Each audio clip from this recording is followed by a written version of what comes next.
Hello dear students, welcome to e-learning classes of BN Amose High School. We will continue with our chapter number 7, Congruence of Triangles. Exercise 7.2, question number 1. Which congruence criterion do you use in the following? Students, here we have to find out which congruence criterion we will use. Now solution for question number 1 of exercise 7.2. Here in A part of question number 2, that AC is equals to DF and AB is equals to DE and BC is equals to EF. So triangle ABC is congruent to triangle DEF. We have to state the criterion which is used to show the congruence. So students, in this question you can see that AC is equals to DF. It is given in the question. यहाँ पे question में दिया हुआ है कि AC जो side है वो DF side की equal है, means the measure of AC and DF both are same, and then AB is equals to DE. Now this side AB is equals to this side DE. Then BC is equals to EF. BC side is equals to EF side. Now students, you can see that this is side of the triangle, this is also side of a triangle, and this is also side of a triangle. So we can say that triangle ABC is congruent to triangle DEF by SSS congruence criterion. Now B part of question number 1. Here it is given that ZX is equals to RP, RQ is equals to ZY, and angle PRQ is equals to angle ZY. So triangle PQR is congruent to triangle XYZ. We have to state which criterion is used to show the congruence. Here students, it is given that ZX is equals to RP. ZX side जो है वो equal है RP side से. This is ZX side and this is RP side. Both are equal.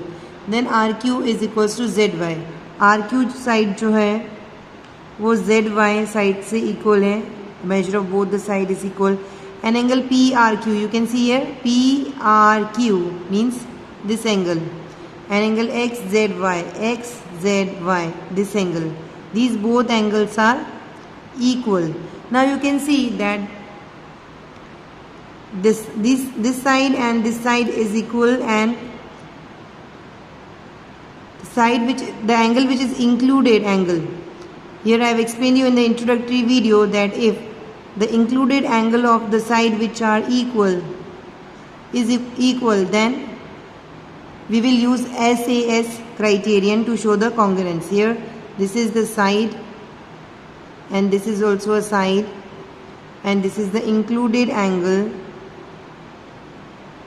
जो दोनों side congruent होती है उसका जो इंक्लूडेड एंगल होता है, अगर वो इक्वल होता है तो आप SAS क्राइटेरियन यूज़ करेंगे to show the congruence.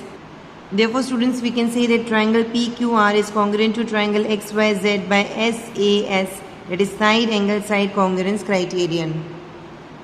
Now C part of question number 1. Angle MLN is equals to angle FGH and angle NML is equals to angle GFH. ML is equals to FG. So triangle LMN is congruent to triangle GFH.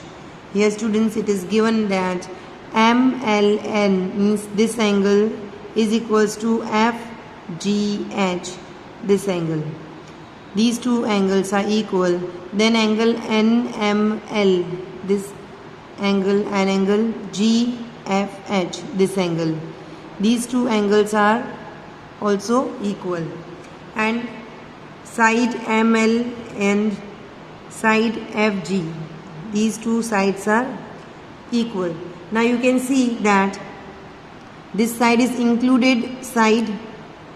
जब दो angles जो equal होते हैं उसका included side अगर equal होता है तो जो ट्राइंगल होता है वो कॉन्ग्रुएंट होता है by ASA criterion. If both angles and the included side of the angle is equal, then we have used angle side angle congruence criterion. Here these are the angles and This is the included side of the angle. So we can say that triangle LMN is congruent to triangle GFH by ASA congruence criterion. Now D part of question number 1. EB is equals to DB, AE is equals to BC, angle A is equals to angle C, that is 90 degree. Now we have to prove that triangle ABE is congruent to triangle CDB using which criterion? Now here EB side is equals to DB side. This is EB. It is equals to DB. And AE is equals to BC. AE side and BC side is also equal. Now angle A and angle C both are equal because the measure of A and angle C both is 90 degree. Now here you can see that the angle which is equal is not the included angle. जो angle equal है वो included angle नहीं है. जो यहाँ पर जो included angle है वो है E और यहाँ पर जो इंक्लूडेड एंगल है वो है B. वो दोनों इक्वल नहीं है, but other angle, that is A and C, both are equal. So here we will be using RHS congruence criterion to show the congruence. So here triangle ABE is congruent to triangle CBD by RHS congruence criterion. Students, with this we end today's video and will continue with our chapter in the next video. Thank you.